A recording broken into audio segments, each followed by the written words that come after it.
महाभारत काल की शक्तिशाली महिलाओं और प्रमुख किरदारों में से एक थी गांधारी। लेकिन क्या आप जानते हैं कि महाभारत में गांधारी के जीवन से जुड़ी ऐसी कई रहस्यमयी घटनाओं का उल्लेख मिलता है जिनसे आम जनमानस अनजान ही है। उन्हीं में से एक है गांधारी का अपने ही पुत्र दुर्योधन को नग्न देखने की शर्त। तो क्या कारण था गांधारी की इस असामान्य इच्छा का, यही जानेंगे आज की इस वीडियो में। नमस्कार मित्रों और स्वागत है आपका द डिवाइन टेल्स पर एक बार फिर। तो मित्रों, महाभारत की कथा में जिन स्त्रियों का वर्णन आता है उनमें से गांधारी एक प्रमुख पात्र है। हमारे ग्रंथों में हमेशा से ही गांधारी को एक पतिव्रता और आदर्श नारी माना गया। गांधारी गांधार देश के सुबल नाम के राजा की पुत्री थी। लेकिन क्या आप जानते हैं, और गांधार देश के होने के कारण ही उनका नाम गांधारी पड़ा।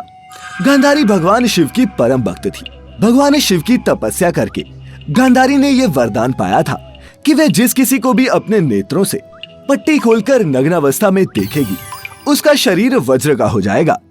यूं तो गांधारी ने हमेशा ही अपनी आंखों पर पट्टी बांधे रखी, लेकिन जब महाभारत का युद्ध अपने अंतिम चरण में पहुंच गया था और कौरवों के बड़े योद्धा और गांधारी के 99 पुत्र मृत्यु को प्राप्त हो चुके थे, तब गांधारी के मन में पुत्र मोह जाग उठा और वह अपने पुत्र दुर्योधन की मृत्यु के भय से डर गई। गांधारी किसी भी रूप में अपने पुत्र दुर्योधन को मृत नहीं देखना चाहती थी।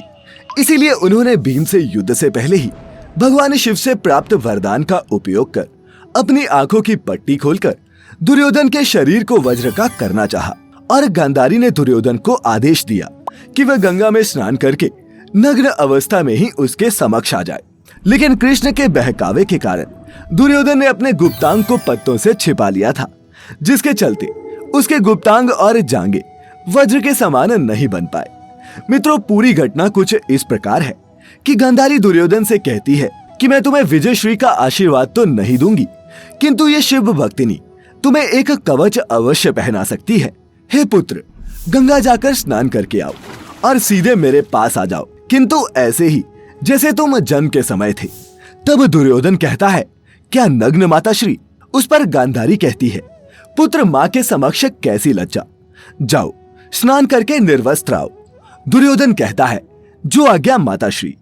दुर्योधन के जाने के तुरंत बाद श्री कृष्ण गांधारी के कक्ष में पहुंचते हैं। श्री कृष्ण को देखकर गांधारी उन्हें अंदर आने का निमंत्रण देती है और कहती है, आओ देवकी नंदन, और अपनी व्यथा सुनाते हुए कहती है, ये तो तुम्हें याद ही होगा कि 17 दिन पहले मैं 100 पुत्रों की माँ थी और अब केवल एक ही पुत्र की माँ हूँ। ये सुने श्री कृष्ण हाथ जोड़कर माता गांधारी से कहते हैं, हाँ माते, इन शवों में एक शव ऐसा भी है जिन्हें आप पहचान कर भी नहीं पहचानती, और वह शव है ज्येष्ठ कौतय का। तब गांधारी कहती है, क्या युधिष्ठिर का? तब श्री कृष्ण कहते हैं, नहीं माता, राधे था ज्येष्ठ कौतय। ये सुनकर गांधारी दंग रह जाती है। तब श्री कृष्ण कहते हैं, इसीलिए ये मत सोचिए कि आपके पुत्रों की ओर से मेरी बुआ का कोई पुत्र युद्ध में नहीं था। ये राज बताकर श्री कृष्ण शिविर से बाहर निकल जाने लगते हैं। तब रास्ते में उन्हें दुर्योधन नग्न अवस्था में अपनी माता के शिविर की तरफ जाता हुआ दिखाई देता है। श्री कृष्ण दुर्योधन को इस अवस्था में देखकर हंसने लगते हैं और हंसते हुए कहते हैं, हे युवराज, आप और इस अवस्था में तुम अपने वस्त्र कहाँ भूल गए? और ये क्या, तुम्हारा मुंह तो माता गांधारी के शिविर की ओर है। ये सुनकर दुर्योधन सकपका जाता है। तब श्री कृष्ण दुर्योधन से कहते हैं, क्या तुम अपनी माता के पास इस दशा में जा रहे हो? तब दुर्योधन जवाब देता है कि भगवान, माता श्री का यही आदेश था।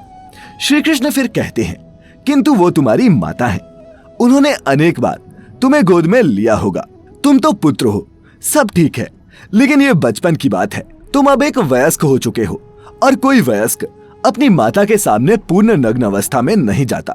जहां तक मैं जानता हूं, भारत वंश की ये परंपरा तो नहीं रही।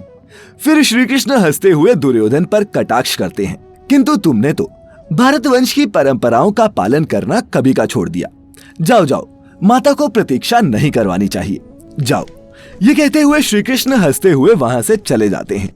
श्री कृष्ण की ये बात सुनकर दुर्योधन सोच में पड़ जाता है और फिर अपने गुप्तांगों पर केले के पत्ते लपेटकर माता गांधारी के समक्ष उपस्थित हो जाता है और कहता है कि मैं स्नान करके आ गया माताश्री। तब गांधारी कहती है मैं क्षण भर के लिए ही अपनी आंखों पर बंधी ये पट्टी खोलूंगी। मैंने तुम्हारे भाइयों को तो नहीं देखा, आज तुम्हें अवश्य देखूंगी। ऐसा कहकर गांधारी अपनी आंखों की पट्टी खोलकर दुर्योधन को देखती है तो उसकी आंखों से एक दिव्य प्रकाश निकलकर दुर्योधन के शरीर पर गिरता है।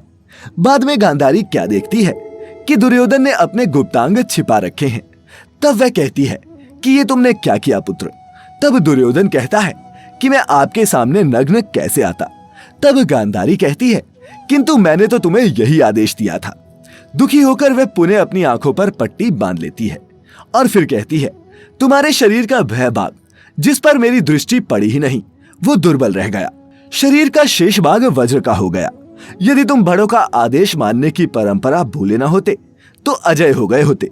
इस तथ्य से अनजान जब दुर्योधन ये सुनता है तो कहने लगता है अगर ऐसा है तो मैं ये केले के पत्ते भी हटा देता हूँ।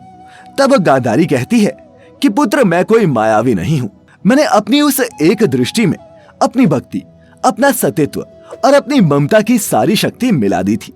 तब दुर्योधन कहता है कि आप चिंता न करें, मैं कल भीम से युद्ध करूंगा और गदा युद्ध के नियम के अनुसार कमर के नीचे प्रहार करना वर्जित है। कल मैं उसको इतनी मार मारूंगा कि वह तड़प तड़प कर वीरगति को प्राप्त होगा, फिर चाहे इस युद्ध का अंत कुछ भी हो। लेकिन मित्रों, अंत में रणभूमि में दुर्योधन की सोच से बिल्कुल विपरीत हुआ और युद्ध के दौरान भीम द्वारा दुर्योधन की जांघ के भाग पर वार करने से ही दुर्योधन की मृत्यु हुई। अब भीम ने पूरे शरीर को छोड़कर दुर्योधन की जगह पर ही वार क्यों किया, इसके पीछे भी एक कारण है जो कि द्रौपदी से जुड़ा हुआ है। जब दुर्योधन ने भरी सभा में द्रौपदी का अपमान किया था तब भीम ने यह प्रण लिया था कि वह उसकी जांघ पर वार करके उसका वध करेगा। उसी के परिणाम स्वरूप भीम ने दुर्योधन का वध इस तरह किया और गांधारी अपने वरदान स्वरूप प्राप्त उस शक्ति का उपयोग करके भी अपने आखिरी पुत्र दुर्योधन के प्राणों की रक्षा नहीं कर सकी। मित्रों, उम्मीद करते हैं कि आपको गांधारी के अपने ही पुत्र दुर्योधन को नग्न देखने के पीछे का कारण स्पष्ट हो गया होगा। आपको हमारी आज की ये वीडियो कैसी लगी नीचे कमेंट करके अवश्य बताएं। साथ ही ऐसी और भी आध्यात्मिक और धार्मिक जानकारियों के लिए सब्सक्राइब करें हमारे YouTube channel the Divine Tales को और फेसबुक पर देखने वाले लाइक करें हमारा Facebook page the Divine Tales Hindi. फिलहाल आज के लिए बस इतना ही। अब इजाजत दें। आपका बहुत बहुत शुक्रिया।